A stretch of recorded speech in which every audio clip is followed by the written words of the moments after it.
အားလုံးပဲမင်္ဂလာပါရှင်။ဘာမှခေတ်သစ်သတင်းဌာနကနေနောက်ဆုံးရရှိထားတဲ့သတင်းများကိုတင်ဆက်ပေးသွားမှာဖြစ်ပါတယ်။အခုပထမဆုံးတင်ဆက်ပေးမယ့်သတင်းကတော့ထိုင်းရောက်မြန်မာနိုင်ငံသားများ၏ CI စာအုပ်မှနိုင်ငံကူးလက်မှတ် PJ တို့ပြောင်းလဲလျင်ထိုင်းနိုင်ငံအတွက်သာအသုံးပြုခွင့်ရှိသည်ဆိုသောစာတမ်းများနိုင်ငံကူးလက်မှတ်တွင်ယနေ့မှစတင်၍ရိုက်နှိပ်ထုတ်ပေးတက်တန်တိုးနိုင်ငံကူးလက်မှတ်များကိုလည်းကန့်သက်လာနိုင်ပြီးစိုးရိမ်မှုများရှိနေတဲ့ဆိုတဲ့သတင်းကိုတင်ဆက်ပေးသွားမှာဖြစ်ပါတယ်။ထိုင်းရောက်မြန်မာနိုင်ငံသားများ CI စာအုပ်မှနိုင်ငံကူးလက်မှတ် PJ စာအုပ်ပြောင်းလဲသောအခါထိုင်းနိုင်ငံအတွက်သာအသုံးပြုခွင့်ရှိသည်ဆိုသောစာတမ်းများနိုင်ငံကူးလက်မှတ်တွင်ယနေ့မှစတင်၍ရိုက်နှိပ်ထုတ်ပေးကြောင်းဗီဇာနှင့်ဗတ်ရိုက်နှိပ်မှုဝန်ဆောင်မှုပေးနေသောအေဂျင့်များထံမှစုံစမ်းသိရှိရပါသည်။ယနေ့ထိုင်းနိုင်ငံမဟာချိုင်တွင် CI စာအုပ်မှ PJ နိုင်ငံကူးလက်မှတ်သွားရောက်လဲလှယ်သူများကိုနိုင်ငံကူးလက်မှတ်များထုတ်ပေးရတွင်ရင်းကဲ့သို့ထိုင်းနိုင်ငံတနိုင်ငံတည်းအတွက်သာအသုံးပြုခွင့်ပြုသည်ဆိုသောစာတမ်းများကိုနိုင်ငံကူးလက်မှတ်တွင်ရိုက်နှိပ်လာခြင်းဖြစ်ကြောင်းသိရပါသည်။ဒီနေ့မှစဖြစ်တာကျမတို့ဝန်ဆောင်မှုပေးတဲ့မဟာချိုင်ရုံးမှထွက်လာတဲ့စာအုပ်တွေအကုန်လုံးအဲ့ဒီလိုဖြစ်နေတာ။ CI သမားတွေ PJ ပြောင်းရင်ထိုင်းမဲ့တီးတန့်ပေးတော့တာဟု CI မှ PJ နိုင်ငံကူးလက်မှတ်ပြောင်းလဲမှုဝန်ဆောင်မှုပေးနေသည့်အေဂျင့်ပိုင်ရှင်တဦးကရှင်းပြပါတယ်။ယနေ့စက်တင်ဘာလ25ရက်နေ့တွင် CI စာအုပ်အစိမ်းမှ PJ စာအုပ်ရချင်းရ၍သွားယူသောမြန်မာအလုပ်သမားများ၏နိုင်ငံကူးလက်မှတ်များအလုံးတွင် Passport for Thailand Only ဆိုသည့်ထိုင်းနိုင်ငံတနိုင်ငံတည်းအတွက်သာအသုံးပြုခွင့်ပြုသည်ဆိုသောတစိမ့်တုံးများရိုက်နှိပ်ထားခြင်းဖြစ်ပါတယ်။ CI မှ PJ တို့စာအုပ်ပြောင်းသူများသာလက်တလုံး Passport for Thailand Only ဆိုပြီးတစိမ့်တုံးထုတ်ခံရခြင်းဖြစ်ပြီးမြန်မာတန်ယုံကထုတ်ပေးနေသောနိုင်ငံကူးလက်မှတ်တက်တန်းတိုးများတွင်မူအဆိုပါစာတမ်းမပါဝင်သေးဘူးဟုသိရှိရပါတယ်။အခုလောလောဆယ် CI2 PJ သမားတွေဟုတ်တယ်ဗျာ။မဟာချိုင်ယုံထဲမှာလည်းလဲတဲ့သူတွေအဲ့ဒီလိုဖြစ်သွားပြီ။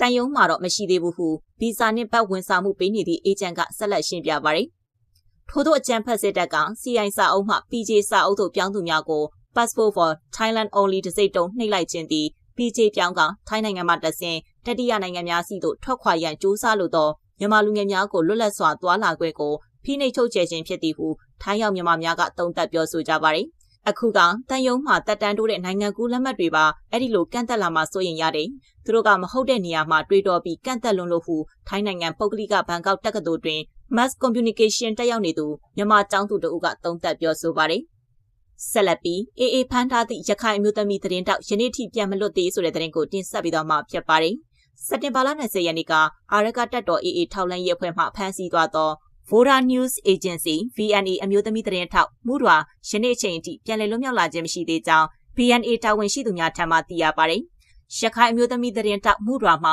ယနေ့6ရက်မြောက်သို့ရောက်ရှိလာတော့လေအာရကတပ်တော်ကပြန်လွတ်ပေးခြင်းမရှိသည်ကိုကဘာကြီးကမေးခွန်းထုတ်ရမည်ဟု VNA အယ်ဒီတာချုပ်ကိုကောင်းမြတ်နိုင်ကပြောပါတယ်။သူတို့ကမေးစရာရှိတယ်ဆိုပြီးခေါ်သွားပေမဲ့အခုထိအိမ်ပြန်မပို့ကြသေးပါဘူး။အမျိုးသမီးတဦးကိုဘလောက်ကြာလောက်တဲ့အထိခေါ်ထားကြမလဲ။မေးကြမလဲဆိုတာကတော့ကဘာကြီးကမေးခွန်းထုတ်ရမှာပါ။ကဘာကြီးကစောင့်ကြည့်နေတယ်ဆိုတာကိုမမေ့ကြဖို့လိုပါတယ်ဟုပြောပါတယ်။သတင်းတောက်မှုတော်ကိုထောက်လန်းရေးအဖွဲ့မှစစ်ဆေးစရာရှိသည်ဆိုပြီးမောင်တော်မြို့နေအိမ်ကနေဖမ်းဆီးခေါ်ဆောင်သွားကြခြင်းဖြစ်ပါတယ်။စက်တင်ဘာလ20ရက်နေ့ကမောင်တော်မြို့ရှိနေအိမ်မှသတင်းတောက်မှုတော်အားအာရကတပ်တော်ထောက်လန်းရေးအဖွဲ့မှဖမ်းဆီးခေါ်ဆောင်စစ်ဆေးမေးမြန်းနေသည်မှာယနေ့အချိန်အထိဖြစ်ပြီးပြန်လည်လွတ်မြောက်လာခြင်းမရှိသေးကြောင်းသိရပါတယ်။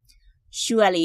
ပြောခွင့်ရဦးခိုင်ဒုက္ခကသတင်းတောက်မှုတော်အားဖမ်းဆီးထားခြင်းမဟုတ်ဘဲအများပြည်သူလုံခြုံရေးအရာခေါ်ယူစစ်ဆေးနေခြင်းသာဖြစ်ကြောင်းပြောဆိုထားပါတယ်။သို့တော်လည်းယနေ့အချိန်အထိပြန်လည်လွှတ်ပေးခြင်းမရှိသည်မှာမိသားစုဝင်များအတွက်စိတ်ပူပန်စရာဖြစ်ပြီးစက်တင်ဘာလ22ရက်နေ့ကတရက်တာမိသားစုဝင်များဖြင့်တွေ့ခွင့်ရရှိပြီးနောက်ထပ်အဆက်အသွယ်မရရှိသေးကြောင်းသိရပါတယ်။ VNA အယ်ဒီတာချုပ်ကိုကောင်းမြတ်နိုင်ကသူတို့ကတော့မေးစရာရှိတယ်ဆိုပြီးခေါ်သွားတာပြောရေးဆိုခွင့်ရှိသူပြောသလိုအများပြည်သူသိအောင်သတင်းသမားတွေသိအောင်တရားဝင်ထုတ်ပြန်ထားသလားသိချင်ပါတယ်။ဘလို့စံနှုန်းတွေနဲ့တိုင်းတာတယ်လဲဆိုတာပါ။ဘာကြောင့်စစ်ဆေးစရာရှိတယ်ဆိုတာကိုမိဘတွေမိသားစုတွေကိုအတိပေးပြောခဲ့ရပါမယ်ဟုပြောပါတယ်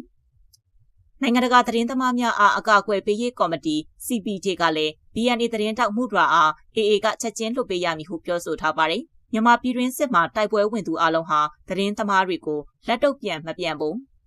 သတင်းယူတာကိုကာကွယ်ဖို့နဲ့ပြစ်မှတ်မထားဖို့တာဝန်ရှိပါတယ်။အနေနဲ့သတင်းတောက်မှုတော်ကိုအခုပဲလွှတ်ပေးပြီးရခိုင်ပြည်ကပဋိပက္ခနဲ့ပတ်သက်ပြီးသတင်းတောက်အလုံးကိုလွတ်လပ်စွာသတင်းယူခွင့်ပေးရပါမယ်ဟု CPJ အကြီးတန်းအရှိတောင်အာရှကိုယ်စားလှယ်ရှန်ခရစ်ပင်ကပြောပါတယ်။ VNA သတင်းတောက်မှုတော်မှာရခိုင်ပြည်ရှိလူခွင့်ရေးနဲ့ပဋိပက္ခဆိုင်ရာပြဿနာများကျန်းမာရေးပညာရေးခြေအနေများကိုသတင်းရယူနေခြင်းဖြစ်ပါတယ်။သတင်းတောက်မှုတော်မှာမိသားစုဝင်များနဲ့အဆက်အသွယ်ပြတ်တောက်နေ၍အလွန်ပေစိုးရိမ်ပူပန်လျက်ရှိပြီး ပြန်လွတ်ပေးရန်လွတ်လပ်သောမြန်မာသတင်းစာဆရာများအစည်းအရုံး IMJA ကလည်းထုတ်ပြန်တောင်းဆိုထားပါတယ်။ AA အနေနဲ့သတင်းတောက်တွေနဲ့ပတ်သက်ပြီးတော့ဒီမိုကရေစီစံနှုန်းတွေကိုလေးစားလိုက်နာဖို့ IMJA အနေနဲ့လည်းလက်ခံယုံကြည်ထားတဲ့ပေါ့လေ။ဒီလိုသတင်းတောက်ကိုခေါ်ယူစစ်ဆေးမိမြန်းတာကနားလည်မှုလွဲမှားတဲ့ဖြစ်စဉ်လို့ပဲ IMJA အနေနဲ့လောလောဆယ်ယူဆထားတဲ့ပေါ့လေ။ဒါကြောင့်နားလည်မှုလွဲမှားနေတဲ့အတွက်အမြန်ဆုံးပြန်လွတ်ပေးဖို့တောင်းဆိုပါတယ်ဟု IMJA ဂျာကာလာကော်မတီယာယီအဖွဲ့ဝင်ကိုမှုကပြောပါတယ်။2021ခုနှစ်စစ်တပ်အာဏာသိမ်းပြီးနောက်ကာလရှည်ကြာပြည်တွင်းစစ်အရှိန်မြင့်လာချိန်မှစ၍တော်လှန်ရေးအဖွဲ့များသည့်သတင်းတောက်များကိုပြစ်မှတ်ထားဖမ်းဆီးထိန်းသိမ်းခဲ့ကြသည်ဟု CPJ ကဆိုပါတယ်။သတင်းတောက်များအားဖမ်းဆီးခြင်းမှာမြန်မာနိုင်ငံသည်ကမ္ဘာတတိယအဆိုးဆုံးနိုင်ငံဖြစ်ကြောင်းနှင့်အကျဉ်းထောင်ထဲမှသတင်းသမား35ဦးအကျဉ်းကျနေကြရသည်ဟု CPJ ကထုတ်ပြန်ပြောဆိုထားပါတယ်။ကျမရဲ့သတင်းတင်ဆက်မှုကိုဒီမှာပဲရနာခွင့်ပြုပါရှင်။အားလုံးပဲရှင်လန်းချမ်းမြေ့ကြပါစေရှင်။